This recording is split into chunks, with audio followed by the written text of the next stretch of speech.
कर्नाटक के बारे में हम बात करेंगे। 2019 में रिजल्ट, भाजपा का रिजल्ट बहुत बढ़िया था। 25+1 मंड्या का मिलके, सुमला जी के मिलके 25+1 हो गया था। अभी अभी का हालत कैसे है? क्योंकि सरकार बदल चुका है उधर। मुसलमान मतदार कांग्रेस के साथ में, और बहुत सारे मुद्दे हैं। कुकर ब्लास्ट से लेकर कैफे ब्लास्ट तक, नेहा मर्डर तक बहुत मुद्दे हैं।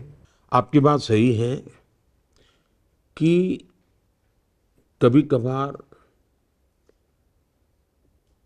लोग एक गुस्से में आकर के वोट कर देते हैं। वैसे बीजेपी को वोट असेंबली में भी ज़्यादा मिला है, वोट कम नहीं मिला है, पहले से भी ज़्यादा मिला, सीटें कम मिली। लेकिन जो बातें इन्होंने की थी, ये पूरी देर सीएम डिप्टी सीएम के झगड़े में पूरी सरकार फंसी पड़ी हुई है। डिप्टी सीएम स्कोर करे कि सीएम स्कोर करे, इसी में लगे हुए हैं। నా ఒక్కడి ఓటుతో దళార్ల వ్యవస్థ కూలిపోయింది. ఎరువులు విత్తనాల ఖర్చు తగ్గిపోయింది. 6,000 రూపాయలు నేరుగా బ్యాంక్ ఖాతాలోకి వస్తున్నాయి. ఇప్పుడు నేను వేసే ఓటుతో మార్కెట్ చైన్ మరింత బలపడుతుంది. ఇది మన మోదీ గ్యారెంటీ. మరి నా గ్యారెంటీ? కమలం పువ్వుకు ఓటేద్దాం, బీజేపీని గెలిపిద్దాం. अब जिस प्रकार से कर्नाटका में कोई हनुमान चालीसा सुने, अपनी दुकान में बैठ करके सुने, इसलिए उसको मारा जाए। बम ब्लास्ट हो और आप ये कह दो बिना जांच किए ये तो सिलेंडर का ब्लास्ट था, फिर 6 घंटे के बाद कह दो कि ये बिजनेस राइवलरी थी, और फिर जाकर के पता चले तो इसके पीछे तो पीएफआई थी। बहुत बड़ा आतंकवादी षड्यंत्र था।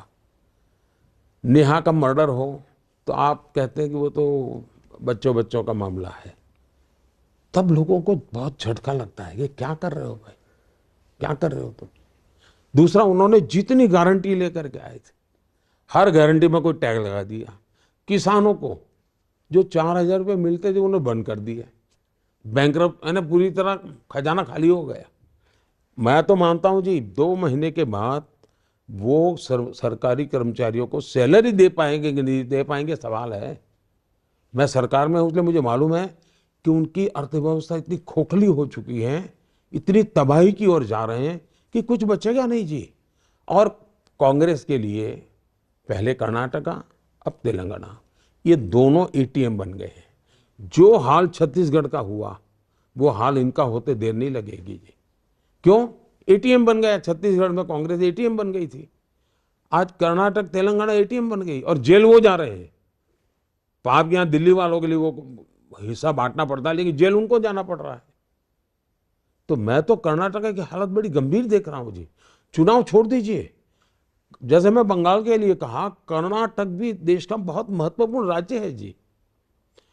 जो राज्य टेक्नोलॉजी के कारण जाना जाता, टेक हब के रूप में जाना जाता, वह टैंकर हब बन गया।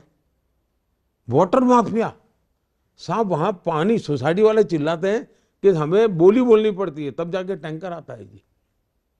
अब ये हाल बंगलुरु का सुनते हैं तो दुनिया में हमारे लिए बहुत बड़ा संकट पैदा होने वाला है। हमारी प्रतिष्ठा को चोट लगने वाली है। अब इनको राजनीति के सिवा कुछ सोचता नहीं है। ये अंधे अंदर की झगड़े में हमारे, ये दिल्ली के साथ भी झगड़ते रहते हैं। अच्छा, वहां कंपटीशन है कि दिल्ली को खुश रखने के लिए सीएम क्या करेगा और डिप्टी सीएम क्या करेगा, और उसके लिए कर्नाटक को और ज्यादा लूटा जा रहा है। तो ये एक बहुत बड़ा संकट बन गया है जी। और मैं तो मानता हूं कि ये सीएम बनने के लिए जो म्यूजिकल चेयर का उन्होंने खेल खेला है ना, 2-2, 2.5 साल के बाद, अब तो पार्लियामेंट यहां भी ला रहे हैं, हर साल एक नया प्राइम मिनिस्टर। क्या होगा जी?